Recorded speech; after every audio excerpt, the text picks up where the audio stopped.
Assalamualaikum warahmatullahi wabarakatuh. Perkenalkan, nama saya Ibu Hafidah Galib. Saya adalah Ketua Dewan Lorong di Lorong Wisata Garden Nancy. Lorong Wisata Garden Nancy kami ini berada di Jalan Majene 10, tepatnya di RT 02 RW 04 Kelurahan Laikang. Ya, saya sebagai Delor atau Dewan Lorong sekaligus saya perkenalkan, saya adalah juga Sekretaris PKK Kelurahan Laikang, yang mana mendapat amanah lorong kami menjadi lorong wisata atau longwis yang sangat membuat kami merasa berbahagia, karena di samping kami banyak mendapat bantuan berupa wejangan-wejangan dan masukan-masukan dari utamanya dari Ibu Lurah Kelurahan Laikang untuk bagaimana agar lorong kami ini menjadi tampak lebih indah dan menjadi lorong yang patut diandalkan. Karena setelah adanya lorong wisata ini, maka kami merasa lorong kami diperhatikan, karena lorong kami ini sering didatangi oleh para SKPD, yang mana pernah kami didatangi dari Dinas Sosial Pariwisata untuk menanyakan dan memberi kami masukan-masukan bagaimana mengenai lorong wisata kami ini. Jadi saya sebagai Delor atau Dewan Lorong sangat berterima kasih kepada pemerintah, utamanya kepada Ibu Lurah kami Kelurahan Laikang atas kepercayaannya kepada kami sebagai lorong yang ditunjuk sebagai lorong wisata. Semoga apa yang kami persembahkan dapat membantu atau memenuhi keinginan yang diinginkan oleh Bapak Wali Kota Kecamatan sekaligus kelurahan kami ini. Semoga kami dapat menjadi yang terbaik. Demikian, terima kasih.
bagaimana tanggapan Tak tentang lorong wisata mandiri di Kelurahan Laikang, khususnya RT 1 RW 11?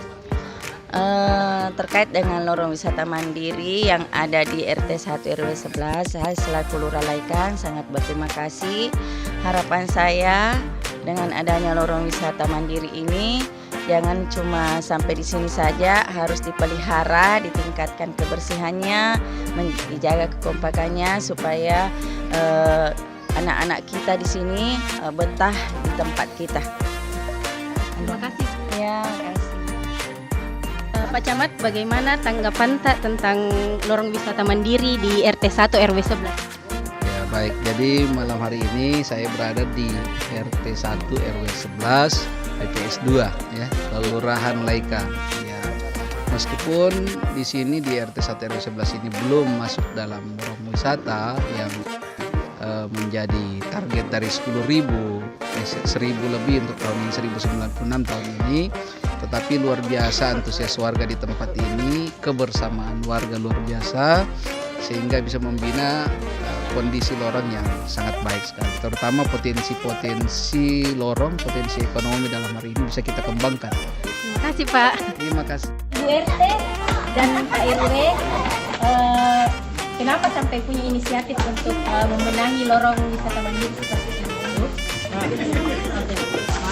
Terima kasih ucapan atas kerjasamanya, dan saya punya gagasan seperti ini. Saya lihat dari lorong-lorong yang lain selalu bagus-bagus, dan saya punya inisiatif untuk warga membantu saya membenahi lorong-lorong supaya bisa seperti lorong-lorong yang lain, dan warga sangat membantu sekali, terutama Bapak Ihsan yang sudah jelas membantu, kreatif seperti yang sudah luar biasa seperti ini. Terima kasih. RW, bagaimana tanggapannya tentang lorong wisata? Ini kreativitas yang luar biasa bagi saya sebagai ketua RW. Memang saya berharap seluruh RT membuat lorong-lorong mandiri. Kenapa? Karena lorong wisata ini hanya tahap awal pada tahun ini. Ya, tahun ke depan masih ada lagi, dan konsep Pak Wali Kota itu selama 5 tahun itu 5.000 lorong wisata. 5.000. Nah, karena itu ke depan ini menjadi salah satu yang kita akan usulkan sebagai lorong wisata, bukan lagi mandiri tapi lorong wisata yang menjadi program pemerintah kota. Terima kasih Pak RW, dan bagaimana tanggapannya Pak Ihsan? Ya, saya rasa saya sebagai warga yang baik ya di kompleks ini, saya sangat mengapresiasi kebersamaan tetangga, mulai dari Bu RT ya. Akhirnya saya pribadi juga ingin memberikan yang terbaik lah buat kompleks kita, terutama lorong kita di RT 1. Terima kasih Pak.